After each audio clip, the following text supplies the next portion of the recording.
welcome. This tip is about low light. When I use the words low light, and a lot of times in photography when we talk about low light, we use it in different ways, which can of course cause confusion. If we're talking outdoors like we were last month with swim, low light to me means the sun is low in the sky and the light is therefore low. Or our light readings, if you're a professional using a meter and you're looking at your meter and the light readings are low because the light is either clouded or because it's below on the horizon. However, when I talk about low light in an indoor environment, which I will in this episode, I'm really talking about using the lighting conditions inside of a room and using the conditions that you have. So for this particular episode, I'm not talking about using a strobe or adding a light source. I'm talking about adapting to the low light sources in the room. In the room I'm sitting in right now, there are some small windows. And what I would look for is a place where the windows are not in direct light. So if you have a look at this window which has shades, you can actually use the shades as a tool.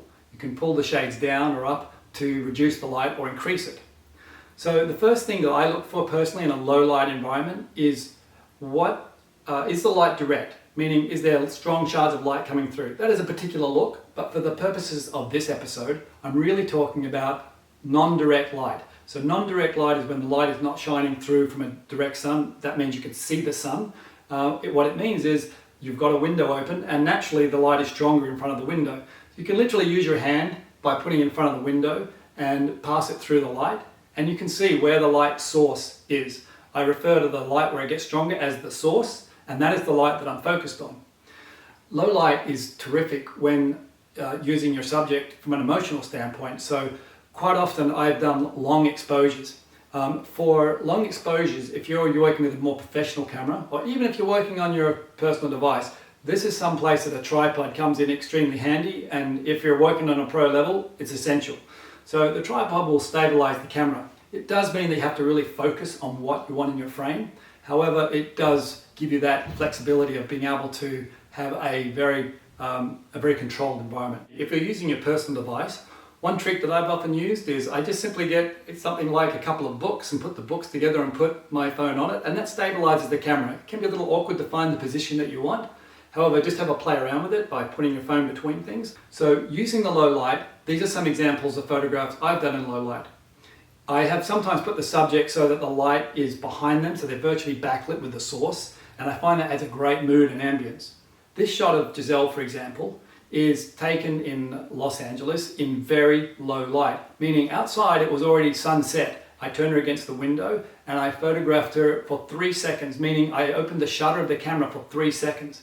That is an eternity in terms of photography speed. I like to be at around 1/125th of a second as a normal rule of thumb, so that I try to freeze the motion. In this case, I had to ask my subject to stand very still and expose the shot for a long time. Don't be afraid to try it. Sometimes the motion that comes up within the shot is really cool.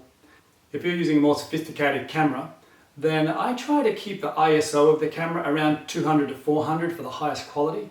That will give you, in my opinion, around the highest quality in a digital review of the images. However, there are cases where I've pushed the camera to 3200, which is extremely high ISO. So for those who don't use professional cameras, by pushing that number, the ISO high, that allows you to work in much lower light, but it can become grainy and pixelated. So find your own balance. I find that the effect of shooting with a high ISO can be cool. You've just got to have a look at it on your monitor. But for you pros, if you're trying to keep the quality of the images the highest, work around the 2 to 400 on the ISO and stabilize your camera after that. Another way that I've used low light is I turn the subject towards the light and there's a kind of show through effect, especially if they're wearing anything that has got a transparency. In this shot of Adriana, I've literally turned it to the light source, which is in this case the small window that was in the room, letting the light sort of pass through all the transparent parts of her clothes. And the effect is quite beautiful. It can be very beautiful on hair, it can be a very beautiful effect. The skin will look underlit. Underlit means it will look darker than it actually is, but it creates a mood. And so much of this type of portraiture, or in particular lingerie in this case, is really driven by mood. It's not about, do I see every detail of what the person's wearing? Do I see every detail in the face?